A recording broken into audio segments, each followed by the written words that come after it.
Alright YouTube, so this video is very different. We're going to do a little bit of a work on the bottom of this Sony RX1Rii Mark II, one of my most favorite everyday camera. I'm going to teach you how to replace the bottom plate of this camera. And the reason why we're doing this is because I got a little excited and I wanted to be able to see if through this particular hole that's here now, as you can see, that's that, I could run a continuous power to it to be able to do more things with this camera from a video perspective, just because I just love the sensor and this 35f2 sonar lens that's actually on there from Zeiss. The problem with that is trying to remove this piece here. It's got spring loading inside here, which also kind of screws it up. So this piece doesn't work anymore, and then this never goes back the way it's supposed to. So you can try it. If you've been able to find another solution, let me know. I'm still curious, but I'm going to replace this bottom plate. I had to order this. If you order it from Sony, it's probably close to 150, 200 bucks. Sorry. But I actually got it from someone in China. Yes, they had one that they apparently removed from another one. So what we're going to do is we're going to take this guy. As you can see, it's a 1-to-1 match, and then we're going to put it on. Yes, the serial number will change, so I'll have this plate. It shouldn't be an issue, but we're going to do that in this video. So this video might be a little bit longer, but if you want to watch how to do this, it's different. Let's go ahead and give it a shot. I've never done it before, so we'll find out. If you end up breaking something else, I hope not, but we're going to try. First things first, you do not want to attempt this without proper tools. I have a complete set here, and if you don't have a proper set like this, don't attempt it. Right? Don't do it, because you're going to actually damage some things here. So like you see here, I'm going to move this away a little bit. It's got all the numbers written here, T6, T9, 1A, 5/16. All different things are actually written here, right? So, yeah, and even for the Philips, it's the PH0001, different ones. So I'll let you know what I'm actually using on the bottom of this. Speaking of it, let's go ahead and try the 000. Usually most cameras are Philips 000 type of thing. Yeah, see, this is absolutely perfect. It's not too big, not too small, but you can see, if I can get this guy to you in focus here. Probably won't. It's focused down here right now. Anyways, but you get the gist. I mean, you want to make sure that once you put it in here, that it has absolutely nowhere where it can move. So I'm going to close this, move this guy out of the way, and or maybe, actually, you know what, before we do this, let's go ahead and try one more option, which is the next one up, which is the Philips, which is slightly bigger. And see, this one fits pretty good too in there. But let me go back to the 000 for a second. Actually, the slightly bigger one fits even better inside this particular one. So I'm going to go ahead and give it a crack, and let's see if we can get it open. Push down hard and turn. And there is one. I am not removing them all the way just yet. I'm just loosening. Push down and turn. There we go. Push down and turn. I'm gonna push down. And by the way, this has a spring in there too, so Nikon, if you're watching, put the damn spring in your cameras, man. On the battery doors. I think it's really cool. Maybe, well, I wasn't trying to take it out all the way, but looks like this one is out all the way. I'm putting it on this working table here because this table is lighted from the top and the bottom. And what I'm doing now is I am taking these screws out. So these are for the hot shoe, and this particular set is magnetic. So I'm keeping all of the hot shoe screws together, the 3 that are underneath here in the middle. I'm not sure if they're the same size or not. We'll find out. Hopefully they're all the same size. So the 3 hot shoe ones are the same size. And then you have one last one that's right here for this bottom plate. So what we're going to do is we're going to get this bottom plate out. Looks like they're all the same size. Okay, so not an issue. Let's get them all out now. Give me one sec. That's why you really need a really good magnetic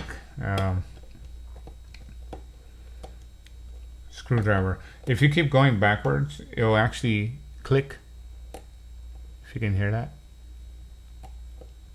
That little click lets you know that it's already out, and you're good to go. Okay, they're all out. I'm gonna try to gently lift this and just make sure there's nothing there. It's coming off. And it's out. So here we are. This entire door, I'm going to move the screwdriver out of the way, and this is the replacement. You can see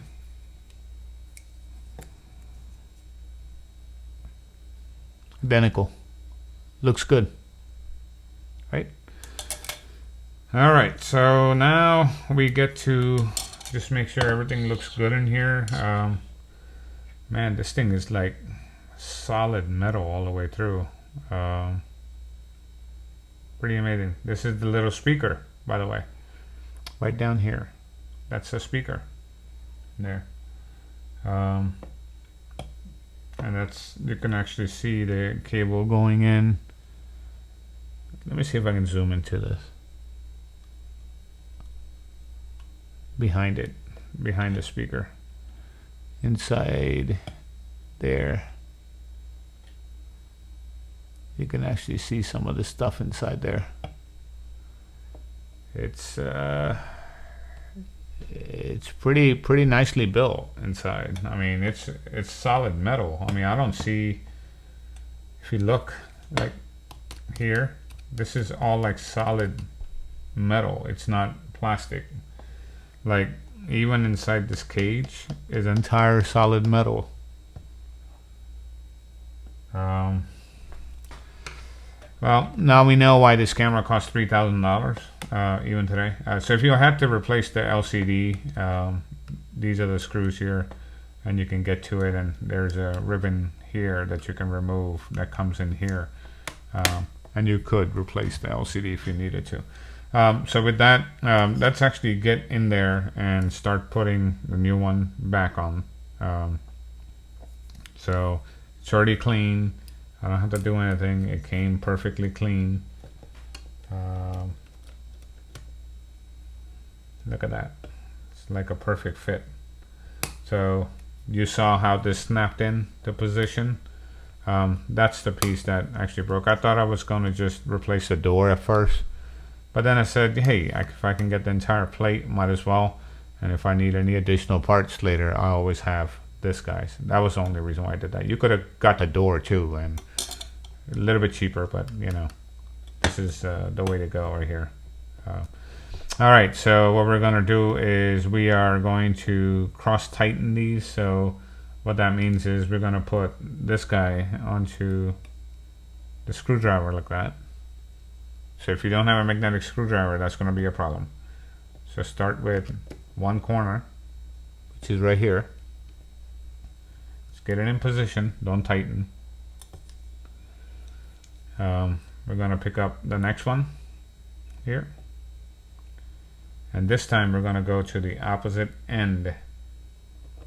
We never go right next to it or in the middle. There's a reason for that. If there's any kind of flex here and you tighten this and then you go to tighten this later and this is bent in any which way, you have a good idea, or you have a good situation where you're actually going to stress this piece of it. Could damage it. Also, it's not going to allow the camera to work the way it's supposed to. Not saying that it will here because there was no electronic contacts attached to this down below. But in a situation where you did, you should always try to do cross tightening when you can. So just get it in there. Do not over tighten them yet. So the 3 major ones are in. Now we're going to get the hot shoe locked in to position.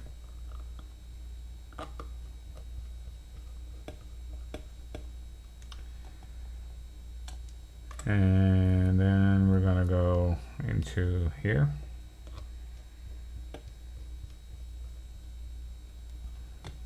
And then we're going to put in the final one, which is right here.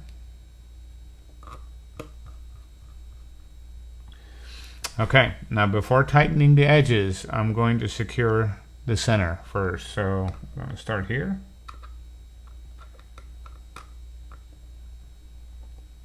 Push down and then give it a slight turn, and that's good. Same thing, cross. We're going to go cross. We're not going here, we're going here. Tighten. Sorry, I might be blocking the light. Push down, tighten. Okay. Now, final one.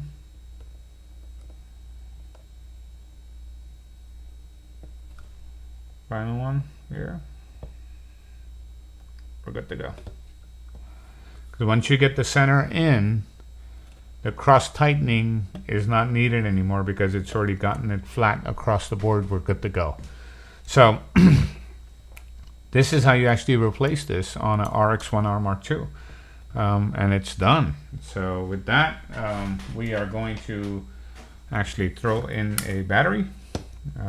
And let's see if it actually works. We're just going to make sure that the camera can power on here. And there it is. It's on. And we are in business. We're good to go. It actually works. This is one of the lights. Up here is the Canon R7 that's recording us right now. Up here, well, you probably can't see it on the screen, but it's up here. A lot of stuff happening here. So I hope this helped. I'm excited. Super perfect fit. It just looks awesome. And now I am going to put my grip back on that I have.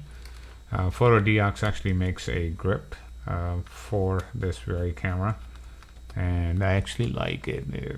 It's really nice because it allows me to grab this camera very easily like this without much headache, and it's pretty nice. So I do have the thumb grip for it up here. I have every accessory made for this thing.